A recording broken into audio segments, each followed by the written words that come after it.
Hi und herzlich willkommen auf meinem Kanal. Ich möchte dir heute zeigen, wie ich diesen Schal gehäkelt habe. Das ist ein super einfaches Muster, das hier von mir ist mit einer Vierernadel gehäkelt. Das zeige ich dir auch mit einer Vierernadel. Das Garn hatte ich aus dem Teddy gekauft und da sind jetzt 4 Knäule drin von dem Teddygarn und er ist ordentlich lang geworden. Ich habe ihn hier halt ein bisschen kürzer gemacht, also nicht so breit gemacht, sondern ja, so dass er mir halt gefällt. Das kannst du aber variieren. Der Mustersatz ist also besteht aus drei Maschen und ja, das kannst du so lang häkeln, wie du das gerne möchtest, oder so breit häkeln, wie du gerne möchtest, und natürlich auch so lang häkeln, wie du gerne möchtest. Ja, ich zeige dir auf alle Fälle, wie ich ihn gehäkelt habe. Und dazu brauchst du natürlich einmal eine Vierernadel und ein Garn deiner Wahl. Ich habe jetzt hier einen Rest, weil ich zeige dir nur sozusagen so einen kleinen Abschnitt von dem Schal, weil der ja immer wieder dasselbe Muster hat einfach. Genau. Ja, als erstes wickele ich mir gerade ein bisschen Garn ab und ich würde sagen, ich hole dich ein bisschen dichter, damit du das alles ein bisschen besser siehst. So. Ich mache als erstes ganz normal meinen Anschlag für die Nadel und häkel dann 40 Luftmaschen. Warum 40?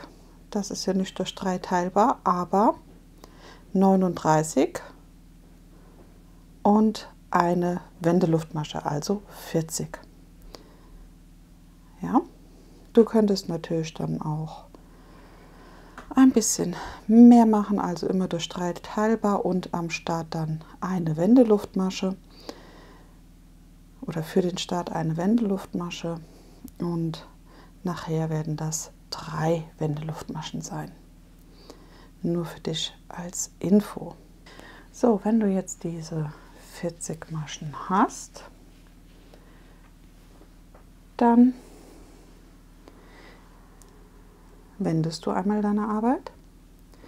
Ich häkel dann immer sozusagen hier unten in diesen einen Hügel rein von der Masche.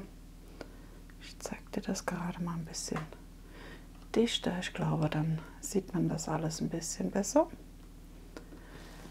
Also ich häkel hier in das untere Maschenglied, hintere Maschenglied ein und nicht hier in die Schlaufe sozusagen. So, die erste Masche, die überspringe ich und hier in die zweite mache ich jetzt eine feste Masche. Und das mache ich zurück in meinen ganzen 39 Maschen.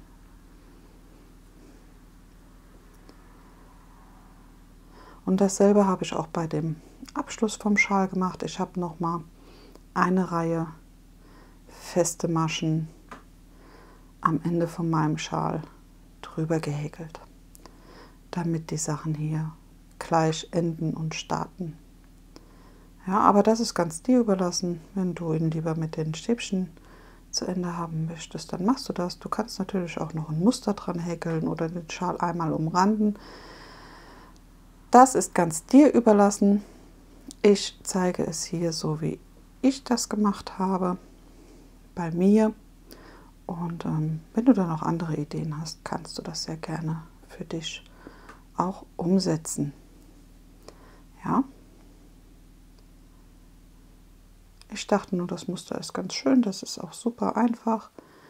Es lässt sich schön häkeln, auch für mal abends vom Fernseher, glaube ich, häkeln ja relativ viele.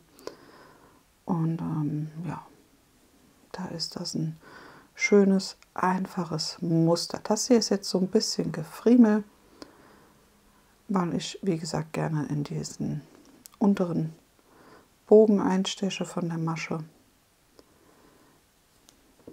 weil ich da den Abschluss, wenn man sozusagen von der anderen Seite guckt, schöner finde. Aber das zeige ich dir dann gleich noch, wenn ich die Reihe hier beendet habe. Wie gesagt, ist ein bisschen gefriemelt. Aber ich finde, das lohnt sich.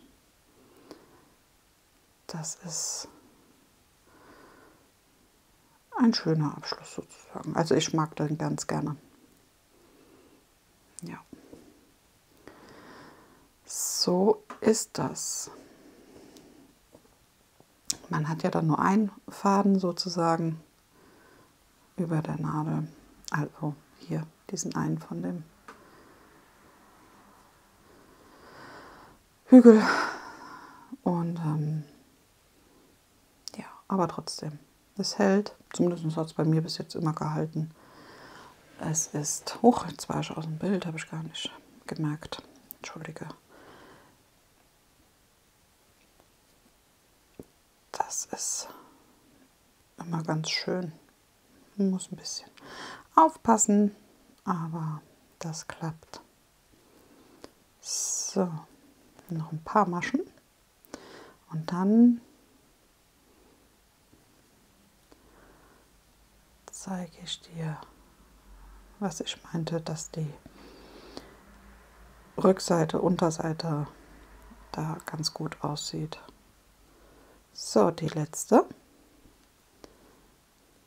So. Das trillert sich jetzt so ein bisschen, aber das ist nicht schlimm. Das ist, weil das halt ein bisschen Spannung hat. Und wenn du jetzt guckst, hier von unten, da hat man dann dieses schöne Zopfmuster sozusagen. So ein bisschen sieht das wie geflochten aus. Und das finde ich persönlich ganz schön.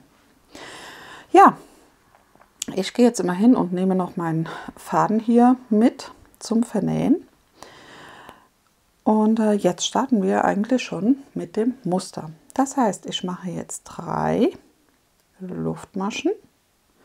Das ersetzt das erste Stäbchen. Ich wende die Arbeit. So, wir starten jetzt mit dem Muster. Die erste Masche hier überspringe ich, weil ich hier meine 3 Luftmaschen für habe. Ich steche in die nächste Masche ein mit einem Umschlag auf der Nadel und mache in diese Masche ein Stäbchen. Dann folgt eine Luftmasche und in dieselbe Masche jetzt noch ein halbes Stäbchen. So, dann werden 1, 2 übersprungen. In die dritte Masche folgt wieder ein Stäbchen, eine Luftmasche und nochmal ein halbes Stäbchen. Ein halbes Stäbchen ist alle 3 Schlingen auf der Nadel komplett abmaschen. So, 1, 2 überspringen, in die dritte das Stäbchen, eine Luftmasche und du siehst es, das halbe Stäbchen. Ich habe meine Masche auf der Nadel, einen Umschlag auf der Nadel, steche in dieselbe Masche nochmal ein und habe dann 1, 2, 3, hole nochmal meinen Faden und masche alle 3 einmal ab. So, Umschlag auf die Nadel, 1, 2, überspringen in die dritte Masche, ein Stäbchen, eine Luftmasche und ein halbes Stäbchen. Das ist jetzt so ein bisschen gefriemelt, weil man noch ein bisschen zählen muss. Es drillert sich halt noch ein bisschen die Arbeit, aber das ist nachher nicht mehr. Das habe ich verkehrt eingestochen. Ja. Hier müssen wir hin. So, also der Mustersatz, wie gesagt, aus 3 Maschen kommt in eine Masche rein. Ne? Also erst ein Stäbchen, eine Luftmasche und dann nochmal ein halbes Stäbchen in jede dritte Masche eigentlich, damit wir da nachher auf die richtige Anzahl einfach kommen. Ja? Und das hier gibt so einen kleinen Zickzackverlauf in deiner Handarbeit. Also ich finde das ganz schön. Hat mir sehr gut gefallen. Lässt sich auch, wie gesagt, super häkeln. Und sieht nachher gut aus. Ich glaube, das sieht auch gut aus, wenn man nachher ein farbiges Garn hat mit einem Verlauf drin. Ich glaube, das ist auch ganz hübsch. Ich hatte jetzt, wie gesagt, nur ein farbiges Garn. Aber ich denke mal, dass das auch mit einem Bobbel ganz gut aussehen wird. Jetzt, weil ich mich nicht so gut konzentriere gerade, sondern erzähle, häkel ich mich hier dauernd. Also 1, 2 überspringen, in die dritte Masche ein Stäbchen, eine Luftmasche und in dieselbe Masche ein halbes Stäbchen. So, 1, 2, dritte Masche, ein Stäbchen, eine Luftmasche und ein halbes Stäbchen. 1, 2, 3, die dritte Masche, ein Stäbchen, eine Luftmasche und ein halbes Stäbchen.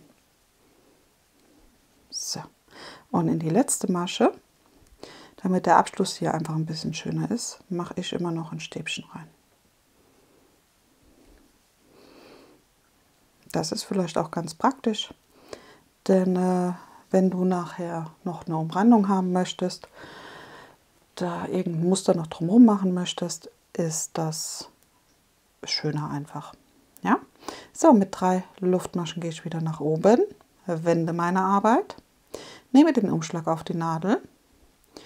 Die 3 Luftmaschen zählen hier für das erste Stäbchen. Hier ist das halbe Stäbchen und hier ist unsere Luftmasche. Und hier steche ich in den Zwischenraum ein, mache ein Stäbchen, eine Luftmasche und ein halbes Stäbchen rein.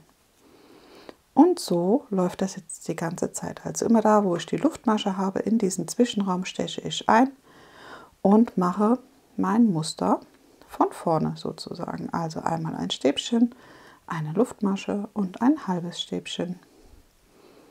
Ja. Und das ist dann auch schon das ganze Hexenwerk von diesem Muster. Ja, das ist sehr schön, super einfach, wie gesagt. Und man kann es wirklich gut häkeln und dabei Fernseh gucken, erzählen, Musik hören, was du machen möchtest oder im Wartezimmer. Falls du irgendwo einen Termin hast, finde ich das ganz praktisch. Ja, weil man muss nicht viel zählen, man muss sich nicht viel konzentrieren. Man kann einfach locker vor sich hinarbeiten. Ja. Und dadurch finde ich dieses Muster wirklich sehr, sehr praktisch. Und ich finde auch, dass es ganz schön aussieht. Ganz einfach. Ich habe das auch schon als Babydecke gehäkelt. Das ist aber schon ein bisschen länger her. Also schon wirklich länger her. 4 Jahre oder 5, wo ich das gemacht habe. Und das hat auch gut ausgesehen. Habe ich halt mit so einem schönen weichen Garn gemacht. Nicht jetzt hier, das hier ist von Gründel, hier mein Rest von Blend Cotton ist das. Und ja. So, jetzt bin ich hier wieder am Ende. Und hier steche ich in die dritte Luftmasche ein. Du kannst auch drumherum stechen, wenn du das möchtest. Nur ich fand das jetzt hier schöner, wenn ich da direkt eingestochen habe, in die Masche schon meinen Faden und mache ein normales Stäbchen. Ja, und so hast du auch hier so einen schönen geraden Verlauf einfach, der nachher süß aussieht.